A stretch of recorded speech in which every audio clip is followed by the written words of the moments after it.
guys, I am Socorro, and for today's activity, I am going to do an intelligible critic video about human communication behavior theories that are applicable to various aspects of human communication campaign strategies, processes, and implementation. And I am about to discuss the Self-Efficacy Theory by Albert Bandura. First of all, let's define the self-efficacy. What is self-efficacy? This key construct highlights the role of individuals' perceived capability of successfully performing behaviors.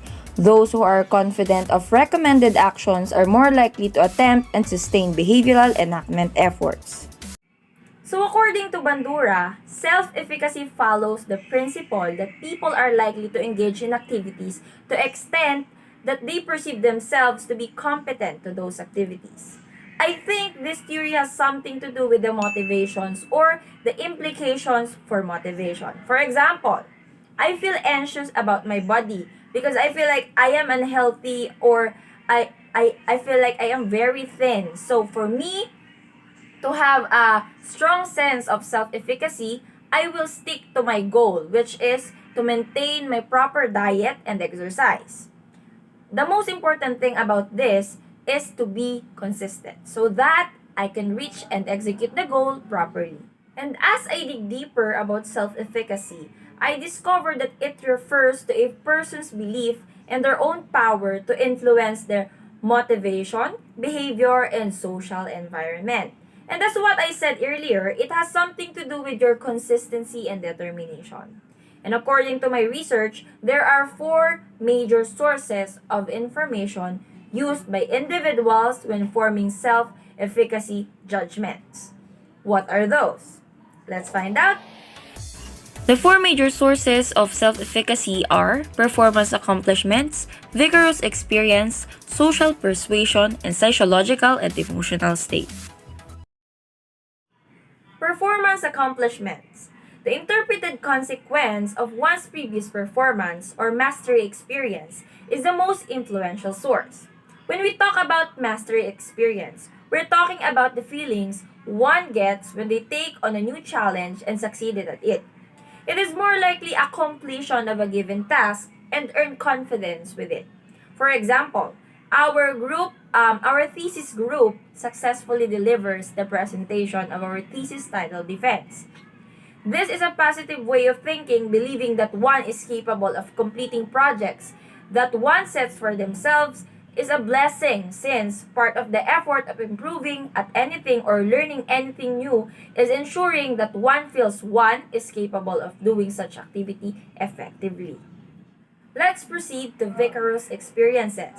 The vigorous experiences supplied by social models are the second significant source of self-efficacy. On the other term, when you have positive role models in your life, you are more likely to absorb at least a couple of those positive self-beliefs. For example, my sister is always watching me when I successfully execute my dance move as a dancer. She witnessed the time and efforts I invested just for my performance to be successful. And so on, I became her role model and eventually absorbed the knowledge she witnessed while observing me. That was actually a realistic example because it is based on my own personal experience. Let us now proceed to social persuasion.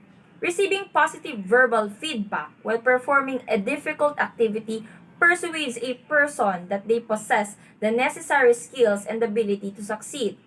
It may be used at any age, but the sooner it is used, the more probable it is to foster the development of self-efficacy. For example, ever since we were kids, my brother is really interested in arts. He often drawn or sketch something on a paper, and it turns out to be very cool and very good. So my dad, always praised his works as well as him, just to satisfy and persuade him to do whatever makes him happy. And for the last one, we have here the psychological and emotional states. A person's emotional, physical, and psychological well-being can have an impact on how they feel about their own personal talents in a certain scenario. People with high feeling of efficacy see emotional arousal as an energizing facilitator of performance, whereas those who are plagued with self-doubt see it as a weakness. In my own experience, depression and anxiety is more likely the reason why I usually overthink and didn't have enough sleep or didn't sleep at all. I became aware of my mental health condition, so I begin to heal on my own. I have ways to cope up. I have my personal coping mechanisms and think of it as a motivation to boost myself. With this situation, I can actually tell that this is a good example since it was a personal experience. And to sum it up, self-efficacy is a person's belief in their own ability to succeed in a particular situation. That would be all for today's video. I hope you enjoy and learn something about self-efficacy theory by Albert Bandura.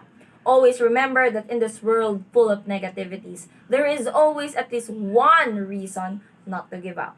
Thank you for watching!